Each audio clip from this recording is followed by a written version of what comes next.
अगर आपका पैसा सिर्फ बैंक में पड़ा पड़ा धीरे धीरे कमजोर हो रहा है और आप चाहते हैं कि वही पैसा आने वाले सालों में आपके सपनों का सहारा बने, तो म्यूचुअल फंड का ये तरीका आपके लिए बहुत काम आ सकता है। आज के समय में हर इंसान चाहता है कि उसकी कमाई सिर्फ खर्चों में खत्म ना हो, बल्कि धीरे धीरे बढ़ती भी रहे। लेकिन प्रॉब्लम यह है कि ज्यादातर लोगों को समझ ही नहीं आता है कि निवेश की शुरुआत कहां से करें। कोई कहता है कि शेयर बाजार बहुत रिस्की है, तो कोई एफडी को सुरक्षित विकल्प नहीं मानता है। लेकिन पिछले कुछ सालों से एक ऐसा विकल्प तेजी से लोगों के बीच फेमस हुआ है जिसमें सुरक्षा और बेहतर रिटर्न दोनों का बैलेंस देखने को मिलता है, और वो है mutual funds. Mutual funds stability भी देता है और हाई ग्रोथ पोटेंशियल भी रखता है। आजकल मार्केट में उतार चढ़ाव काफी ज्यादा देखने को मिल रहा है। ऐसे में लोग ऐसे फंड्स की तलाश कर रहे हैं जो रिस्क को थोड़ा कंट्रोल करे, लेकिन लंबे टाइम में अच्छा पैसा बनाकर भी दे। यही वजह है कि flexi cap, large and mid cap और हाइब्रिड फंड्स की डिमांड तेजी से मार्केट में बढ़ रही है। 2026 में एसआईपी निवेश लगातार बढ़ रहा है और म्यूचुअल फंड इंडस्ट्री का एएमयू रिकॉर्ड स्तर पर पहुंच चुका है। बात करें की फैक्ट्स की, तो 2026 में म्यूचुअल फंड इंडस्ट्री का एएमयू 82 लाख करोड़ रुपए के पार पहुंच गया है। एसआईपी निवेश लगातार मजबूत स्थिति में बना हुआ है। लार्ज कैप फंड्स को स्टेबिलिटी का अच्छा विकल्प माना जा रहा है।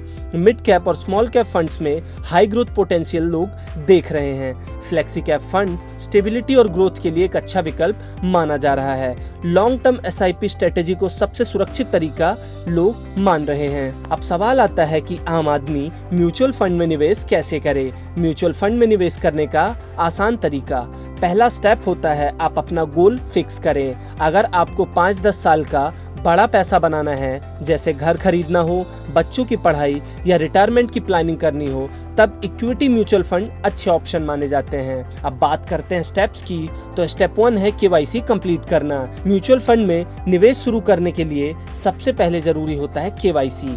इसके लिए आपको चाहिए होता है आपका Aadhaar card, pan card, mobile number, bank account, bank mobile number से लिंक होना चाहिए और ऑनलाइन केवाईसी। आजकल ग्रो, पेटीएम मनी और कई ऐप्स पर ऑनलाइन केवाईसी कुछ ही मिनटों में हो जाती है। बात करें स्टेप 2 की, तो वहां होता है सही फंड कैटेगरी को चुनना।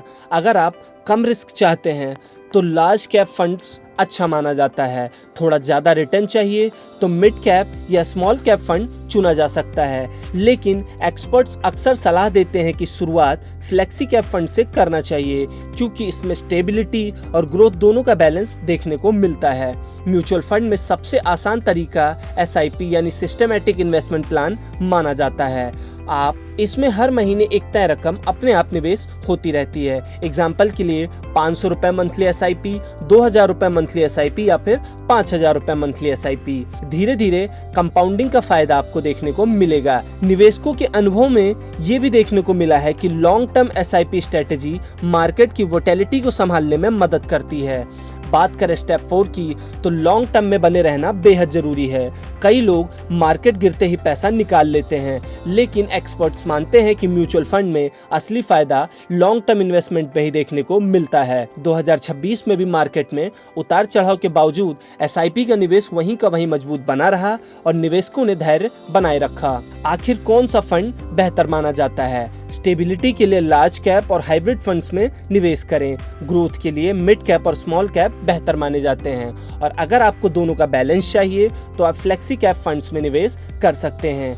अगर आप नए निवेशक हैं तो शुरुआत छोटी एसआईपी से करना बेहतर माना जाता है। सबसे जरूरी बात, किसी भी फंड में निवेश करने से पहले उसका पिछले साल का रिकॉर्ड, परफॉर्मेंस, रिस्क और एक्सपेंस रेशियो जरूर चेक कर लें। आज के समय में म्यूचुअल फंड सिर्फ अमीर लोगों का निवेश विकल्प नहीं, बल्कि रुपए 500 से भी शुरुआत करके आम आदमी लॉन्ग टर्म में इसमें बड़ा फंड बना सकता है और अपने सपनों को साकार कर सकता है। ऐसी ही और खबरों और अपडेट्स को जानने के लिए देखते रहें गुड रिटर्न्स डिजिटल।